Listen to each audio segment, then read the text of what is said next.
What's up, Taiwan? Good evening. I'm Joey Chou with 10 minutes of news from here in Taiwan and around the world. As Russia's invasion of Ukraine stretches into its third week and Western sanctions on the Russian economy bite, there are signs that Kremlin is looking to China for a lifeline. John Van Trieste has this report. Since Russia's invasion of Ukraine began late last month, most nations have condemned the attacks and imposed sanctions on Moscow, but China hasn't. So far, Beijing has declared neutrality. Now, Russia appears to be looking to its communist neighbor for backing. According to reports in U.S. media, Moscow has already asked Beijing for military equipment. In an interview with CNN, U.S. National Security Advisor Jake Sullivan warned Beijing of, quote, consequences if it helps Russia. He said, quote, we are communicating directly, privately, with Beijing that there absolutely will be consequences for large-scale sanctions evasion efforts or support to Russia to backfill them. We will not allow that to go forward and allow there to be a lifeline to Russia from these economic sanctions from any country, anywhere in the world. Sullivan also said that China likely had at least some early knowledge of Russian plans to invade Ukraine. And just last month, Russian President Vladimir Putin and Chinese President Xi Jinping announced that friendship between their countries had, quote, no limits. On Monday, Sullivan is set to meet with top Chinese diplomat Yang Jiechi in Rome. The invasion of Ukraine and China's response to it are expected to be high on the agenda. Chris Ma and John Van Trieste for TaiwanPlus. In less than 2 weeks, the people of Taiwan have raised more than $20 million to help Ukrainian refugees. And on Sunday, hundreds of people marched through downtown Taipei to show their solidarity with Ukraine. Louise Watts reports. Support for Ukraine in a country that faces its own authoritarian threat. More than 1,500 people gathered in front of Taiwan's presidential office on Sunday to show their support for Ukraine.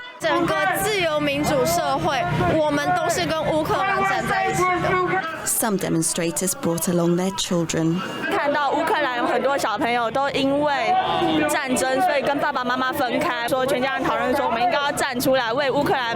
There were different nationalities among the crowd, including Ukrainians. But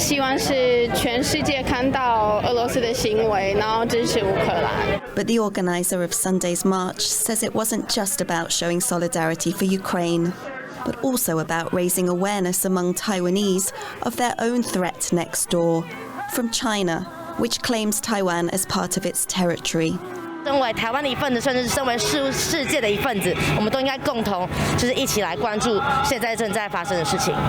The conflict, while far away, is resonating in Taiwan.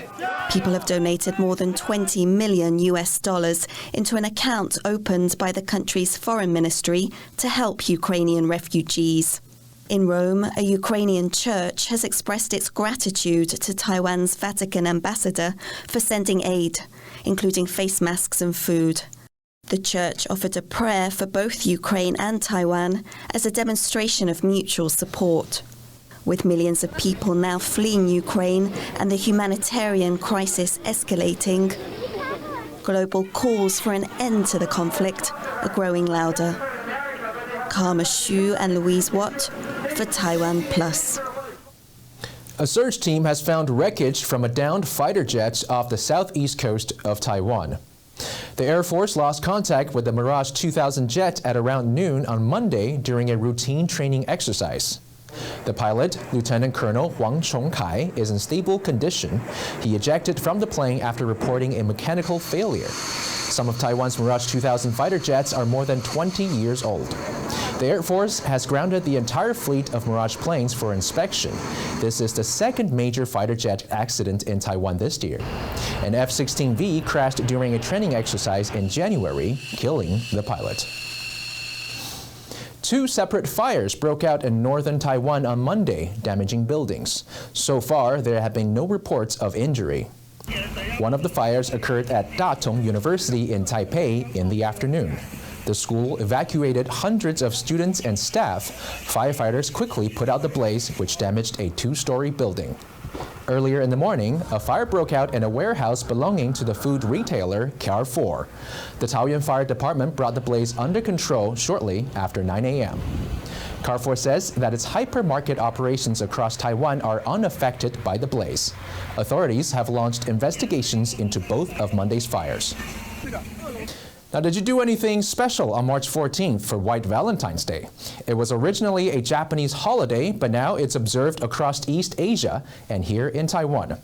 So where do people in Taiwan turn to find love? Our reporter Sandy Chi visited one of the most popular temples in Taiwan, and she went with a jazz singer who needs a little help in the love department.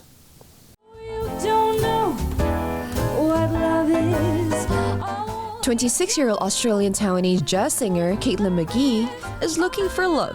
And for her, the song sums up her experience. I feel like it really connects with my story of love. I have never been in love before. And as a singer, when you sing songs, you want to be connected to them so you're able to tell your story and people can feel it. So not only does it have a beautiful melody, but also it really reflects on my own experiences. In Taiwan, Caitlyn has found success as a singer, but she hasn't been so lucky in love. Today, she's come to the Xia-Hai City God Temple to try a more traditional approach. A local legend says that the matchmaking god here pairs up around 6,000 couples every year. A worker at the temple, Taiwanese, explains. 就是他们比较熟知的，像丘比特嘛，就是西洋就会讲丘比特嘛，只是丘比特是小孩，他是老人这样子。对，那因为就是他有点像就是 matchmaking god 嘛，就是帮你们match 的嘛。对，它比较像是这样子，因为它也有一个比较象征的这个红线去帮你跟你想要的对象一起牵起来嘛。Caitlyn's mission today is to perform a ritual to ask the matchmaking god for some help, and she's not the only one who has come to do that. 我想说来拜个月老，然后求个感情顺利这样。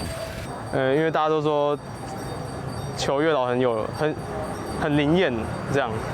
Here we have a bunch of offerings for the matchmaker. They include a lot of unusual things. Lead coins, paper money, red thread, and sugar. Are you ready, Caitlyn? Yes, let's do it. For Caitlyn, this is a new experience. She grew up in Australia and didn't move to Taiwan until 2017. But she's excited to see how Taiwanese people come to ask the matchmaking god for help. From Australia. The process starts by introducing herself to the god and telling him the qualities she's looking for in her ideal partner. I'm just a regular girl, just trying to find a regular guy.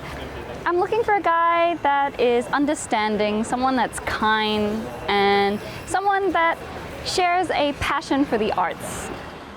One of the most important steps during the ritual is to circle the red thread and the lead coins 3 times above the incense burner outside the temple for blessing. Then you place them in your wallet for safekeeping. As Taiwanese says, the red thread symbolizes the connection with your future partner. And the lead coins, well, the Taiwanese Hokkien word for lead, 1 sounds like the word for destiny. After you complete the ritual, you can sample some engagement cakes and drink a cup of blessed tea outside the temple. But that's not being served right now because of the pandemic. Well, I feel really calm and I feel very optimistic. I feel like when I go to the temple and I make an offering, I feel like the God is, blessing me. So I'm very, very excited to see what the future will hold and very thankful for this opportunity. I feel so happy that I'll find my chance at love. Thank you to the gods. Now Caitlyn has finished the process, she's feeling upbeat about the future. So who is the lucky guy at the other end of Caitlyn's red string? Only time will tell. But one thing for sure, if she does find her Mr. Right, she'll have to come back to the temple to perform another ritual as a sign of thanks to the matchmaking god. Alex Chen and Sandy Chi for TaiwanPlus. Thank you for watching What's Up Taiwan. Remember to download the TaiwanPlus app for more stories from here in Taiwan and around the world. Finally today, we leave you with footage of some baby pandas in a French zoo taking their first steps. I've been Joey Chou. Have a great night, and I'll see you on the flip side.